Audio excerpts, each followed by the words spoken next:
আমি আমার দায়িত্ব শেষ করে আমার যে মূল কাজ শিক্ষকতা ফেরত যেতে চাই।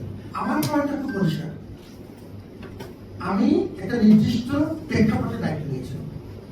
সেই প্রেক্ষাপটে দায়িত্ব নেওয়ার পরে যত সম্ভব আমরা অগ্রগতি করেছি। ওই ক্রান্তিকালীন অবস্থার উন্নতি হয়েছে, অর্থাৎ আমার দায়িত্ব শেষ হয়েছে। It was never an employment for me.